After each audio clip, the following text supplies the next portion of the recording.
You ever walk into a room and realize you're not just out of place, you're invisible? That's how my night started. The security guard didn't even hesitate. He looked me up and down, nodded at my jeans and hoodie, and pointed to the service entrance. Staff goes that way. I could have corrected him. I could have told him I was family, not a caterer. But I just walked, letting the chill of humiliation settle over me. Because the truth is, the people inside that glittering ballroom, my sister's future in-laws, had no idea who I really was. And by the end of the night, they'd never forget. 2 weeks before the party, my sister called me with that voice she uses when she's trying to sound helpful but really just wants to control the outcome. "Please, just this once, try to look like you belong," she said. "It's important." These people, they notice everything. She didn't mean to hurt me. She just wanted to avoid embarrassment. That's always been her way, more worried about appearances than reality. She was the one who color-coded our Christmas outfits, who memorized every neighbor's name, who learned to speak the language of wealth before she understood what it cost. My parents never corrected her. If anything, they encouraged it. She was the golden child, destined for big things. I was the one they quietly hoped would find my way. They never asked where I'd been for the last 3 years, never questioned why I was suddenly busier, more grounded, less available. They just assumed I was chasing another project. I let them think that. It was easier. So there I was, slipping through the hotel kitchen, blending in with the staff. No one questioned me. One of the banquet servers even handed me a stack of napkins, assuming I was part of the team. I didn't correct her. I've always been good at moving quietly, at being overlooked. Upstairs, my sister was probably rehearsing her smile, adjusting her dress, desperate to prove she belonged in this world of old money and inherited privilege. She told me her fiancé's family owned summer homes, used words like legacy and heritage. She didn't know their wealth was already crumbling, that the cracks in their perfect image were spreading fast. As I waited for the service elevator, I felt a strange calm settle over me. Tonight, I realized, wasn't just about a party. It was about the collision between the world my sister wanted and the truth she'd been ignoring. And I already knew which way the pieces would fall. The elevator doors opened onto a wave of tension. Not music, not laughter, just a brittle, anxious energy. My sister was at the center, directing staff with a voice that wavered between panic and command. She was rearranging centerpieces for the 4th time, snapping at anyone who got too close, trying to force the room into her fantasy. I stayed near the catering station, watching her fuss over linens that were already perfect. She didn't see me. Or maybe she just didn't want to.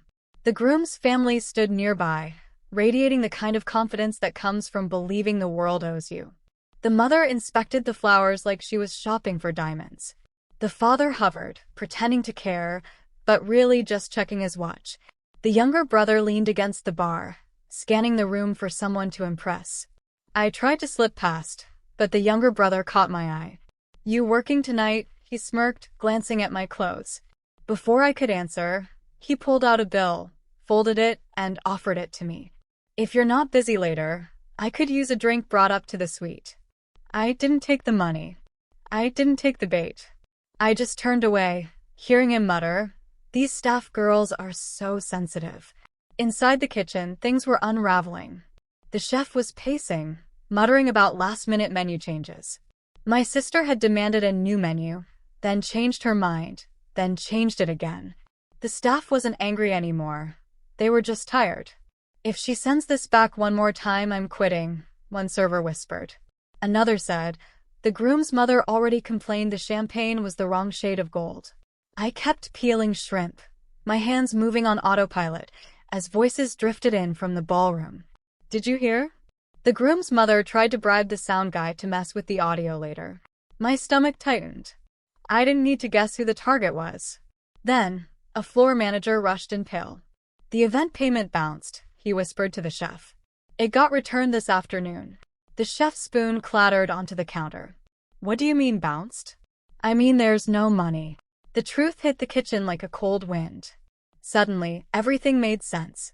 The guard at the door, my sister's desperation, the groom's family's forced smiles, the tension that felt like a balloon about to burst. This wasn't a celebration. It was a performance. And the people on stage couldn't afford the price of admission. I washed my hands, untied the apron, and slipped away. No one noticed. I took the elevator to the executive floor, a private wing no one downstairs even knew existed. Up here, the world was quiet. Downstairs, I was invisible. Up here, I was the one who decided which world existed below. I pressed my finger to the sensor and the office door clicked open. The space was all clean lines and soft light, floor-to-ceiling windows overlooking the city. I walked straight to the monitor wall. A few taps, and every camera in the building answered me. Ballroom entrances, kitchen corridors, sound booth, service hallways. I rewound the ballroom feed until I found what I was looking for, the groom's mother, leaning in to slip cash to a staff member at the audio station, pointing at the microphone, the staffer plugging something into the control panel. Sabotage, organized and deliberate. I switched to another feed, the one near the main office where event invoices were processed. A notification flashed. Payment returned. Insufficient funds. The ballroom was dressed in gold and crystal, but the truth was written in a single line of text. Then another file blinked. A report from earlier in the day. Bills unpaid, mortgages stacked, liens accumulating. The so-called old money was held together with borrowed time and pride. Their estate on the opposite coast was one bank letter away from foreclosure. My sister didn't know any of this. She was chasing a fantasy, blind to the cracks, blind to the way they looked at her like a life raft. I didn't blame her, but I wasn't going to let her drown. I called security, asked them to pull the footage of the audio booth. Then I called the general manager and told him to wait for my signal before addressing the bounced payment. This wasn't about revenge. This was about setting things right. Back downstairs, the ballroom was a swirl of noise and movement. I walked in, still invisible, still carrying an empty tray. The younger brother grinned at me from the bar, mouthing something suggestive. If only he knew. My sister was at the center, fluttering around the decor, glancing nervously at the groom's mother. The groom's mother stood tall, chin up, eyes scanning the room. She didn't see the cracks forming beneath her feet. She didn't notice the staffer she'd bribed, now fidgeting near the sound booth. Then the general manager entered, holding a folder like it was a bomb. He scanned the crowd, then locked eyes with me. My sister waved him over, but he walked right past her, stopping in front of me. "Miss Carter," he said, loud enough for everyone to hear. Gasps rippled through the room. I set the tray down, folded the apron, and straightened my sweatshirt. Suddenly, the room saw me, not as staff, but as someone who mattered. "Yes," I said calmly. He opened the folder. The event payment was returned. Insufficient funds. We need direction on how to proceed. The ballroom froze. The groom's mother looked like she'd been slapped. The father stared at the floor. The younger brother straightened. My sister stood confused. I pulled out my phone and connected it to the ballroom's AV system. The screens flickered, then filled with security footage. The groom's mother bribing the staffer, the device being plugged in, her lips forming instructions. The room erupted, first a murmur, then overlapping voices, then stunned silence. My sister let out a tiny sound, somewhere between shock and heartbreak. The groom stared at his mother, horror in his eyes. "What did you do?" he asked. She didn't answer. "There's more," I said, tapping the next file. Public records filled the screens. Mortgages, liens, foreclosure notices. "They aren't the old money legacy they claim to be," I said quietly. "They plan to use this wedding and my sister as a financial reset." People whispered, shocked and appalled. The groom stepped away from his parents, as if realizing he'd been standing on a trapdoor. My sister stared at the screens, trembling. "You knew this," she whispered. "I confirmed it tonight," I said. "But the signs were always there." The groom's mother snapped. "This is an invasion of privacy. How dare you?" "These are public records," I cut in. "Anyone can access them." She opened her mouth again, but I tapped the final clip. Footage of her going through my sister's handbag. Gasps. My sister staggered. "Why would you go through my things?" The groom's mother pressed her lips into a thin line. I stepped into the center of the ballroom. This event should never have been about status or image, I said.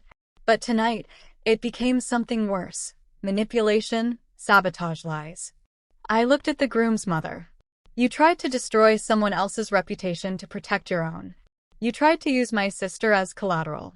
And you tried to sabotage an event in a building you didn't even know belonged to me. The groom's mother froze.